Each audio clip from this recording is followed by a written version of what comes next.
Hey friends, it's Laura with Laura's Handmade Haven. Welcome or welcome back. I'm so glad you joined me today.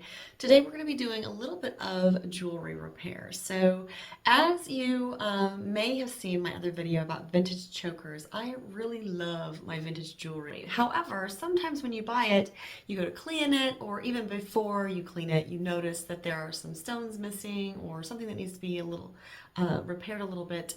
And so I thought I would give you a quick rundown on a couple things that I do that will maybe like encourage you to go ahead and buy that vintage piece if you see that it's not that difficult to repair.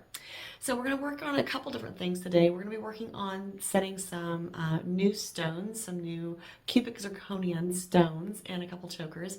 And then we're also going to be repairing a bracelet that I've worn it and worn it and worn it and I love it, but it broke the last time I wore it. So I am unable to repair it the way that it was originally designed. So I've come up with a solution to fix it so I can continue wearing it in the future. So without further ado, we're going to swing on down to the work table and we'll be looking at our first two necklaces that we're going to be working on, and they are going to get the cubic zirconian stones. So I bought these cute little chokers knowing that there were some stones missing, and I don't know if the camera's going to show it as well as in real life, but if you look right here, there's a stone missing right there and right here. There's also two more stones missing over here and here. So I just need to put some new little rhinestones in there, and that way this choker will be all ready and repaired and gorgeous to wear. Now I will have to tell you that I have actually worn this a couple times without those stones in there, mostly because they weren't that noticeable to be missing. So what we're going to do is gather supplies, and as you saw, I do have a paper piercer. I also have some E6000. I have a pair of tweezers, and I have a collection of cubic zirconian stones. Now, some of these are super tiny, and I don't need anything that small, but I think this size right here is the one that I do need. Now, obviously, I will test it out to make sure, and then we will set our stones. All right, just so I can kind of see where these little stones are at, I'm going to put them on some dark cardstock here beside me. And then because these stones are so small, I'm going to actually squeeze some glue onto this little Teflon scraper. Now this is a Teflon scraper that comes with most of that Papered Chef stuff, but they serve lots and lots of great purposes in the craft room as well. And one of them is to allow me to squeeze some glue on something to dip it rather than have to put the glue into the little spot. I can just dip the stone into the glue and then set it into the setting. My E6000 was stuck, so I just took a little piece of the needle nose pliers just to get that going. And then, like I said, I'm just going to put some out on this Teflon scraper, and then I'll close this back up. Now, you do want to work kind of fast with this just because this will dry out, so just make sure that you're ready to go when you go to put that in. And that is definitely the right size stone. So we're just going to use some tweezers, grab the little stone, make sure the little pointy side is down because that's the side that goes down in the setting. And we'll dip that into the glue and put it into the setting on the choker. This can be tricky, I will not lie.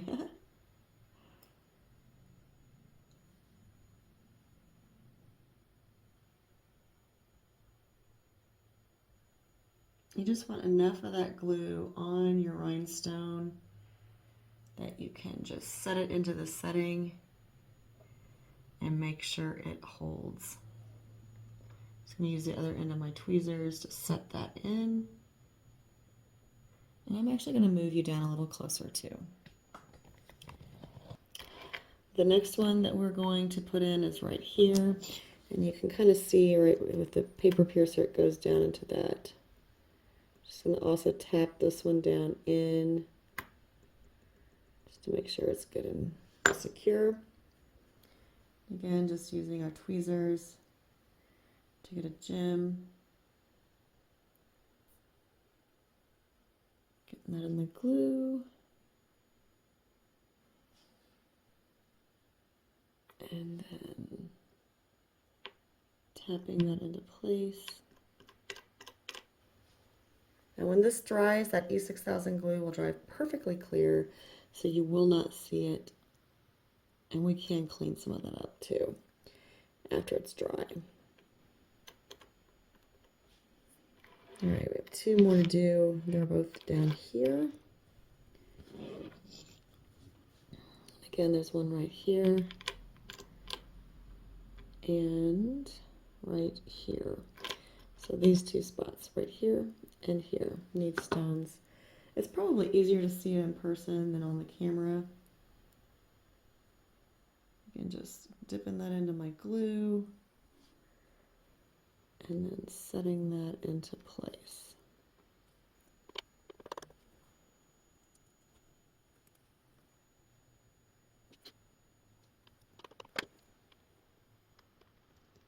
And that's all I need to do to this one. And now we will grab the other. Oh, wait, there's one missing here too, I believe. No, it's there. Okay. Now this is the other choker I purchased, and it has one little stone missing right there.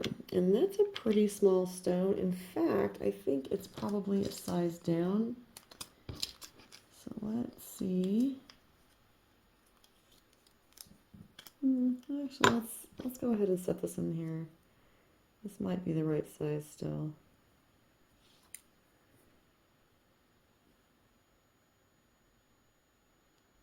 No, that is going to be too big. So it is the next size down. And those are super tiny. I do have a link down in the description box for this little assortment of the tiny cubic zirconium. So I got them on Amazon. They were not super expensive or anything, and definitely allows you to repair your jewelry so it looks all sparkly and pretty.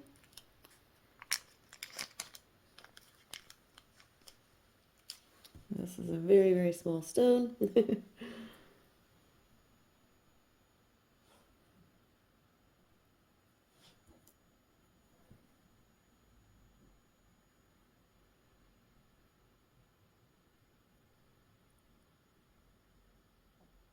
Just going to try to get a little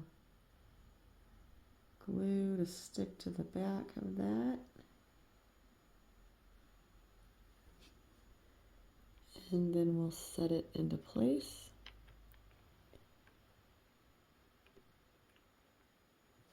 And use our paper piercer. If you don't have a paper piercer, you could totally use like a paper clip. I just happen to have one because scrapbooking was my jam for a long time. Alright, so now that stone has been replaced, and then this choker is also ready to wear. And again, I have worn it once just because it's pretty, and this actually lays pretty high up on my neck, so I didn't have to worry too much about it being seen. And, you know, I mean, I feel like vintage jewelry, people kind of expect it not to be perfect. But anyway, if we can repair it, I'd like to. And this one definitely can be repaired. Pretty easy peasy. All right, so let me grab the bracelet we're going to repair and we'll talk through it. All right, so I bought this bracelet in a thrift store, and it is actually a Ralph Lauren. I can tell that by the little emblem here. And it had this really cool like little bar that would go through this loop, and you would just like twist it, and it was adorable. But the bar was kind of like, it had a jump ring like formed onto it or molded onto it, and that broke. So that means I don't have a way to latch my bracelet anymore. So what I'm going to do is I have a donor necklace, because this is a necklace I bought on Amazon. It was relatively inexpensive. I worn it a few times. I don't really like it. I'm more into the vintage jewelry anyway, and it tangles easily and it doesn't stay the way it's supposed to. So I'm just going to use the silver loop off of it, and I'm going to put it onto the jump ring on this, and we're going to repair our bracelet. So the first thing I'm going to do is just take this loop off, and then we'll put it on there, and then we'll be done. All right, so like I said, I'm just going to, and this loop is actually fully formed, or there's no like, it's not like a jump ring where there's a split in it anywhere. So I'm just going to cut it off of this bracelet. I have my needle nose pliers here. Now I could get out my jewelry tools and like, you know, save this jump ring or whatever, but I am not wearing this necklace anymore, so it doesn't matter. So I have a large jump ring here, and the reason I'm using this jump ring is because when I was looking at this bracelet, I was like, oh yeah, this was it's a nice bracelet. So all of the jump rings have been kind of like welded shut, so they're not going to come open, and I don't want to break them. So I am just going to add another jump ring onto this one, and then we will add the loop on, and we'll be good to go. So we just open the jump ring a little bit with our jewelry tool, slip that through this ring, and then we're going to slip the big ring on there as well. It's going to kind of form just kind of a chain for us. Close this back. Oops. Without pinching myself, preferably. And I'm going to grab my needle nose pliers just to get that even.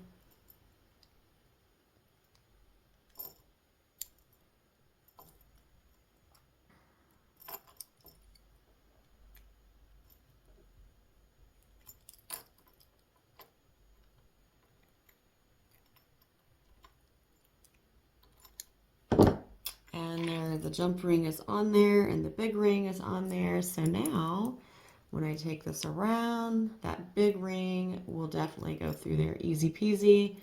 And this should also go on my wrist easy peasy now. Whoops.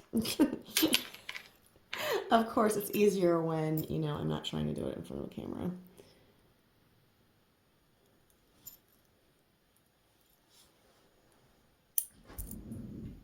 So this was pretty quick and easy repairs today. The rhinestones are in my, let me turn it around correctly.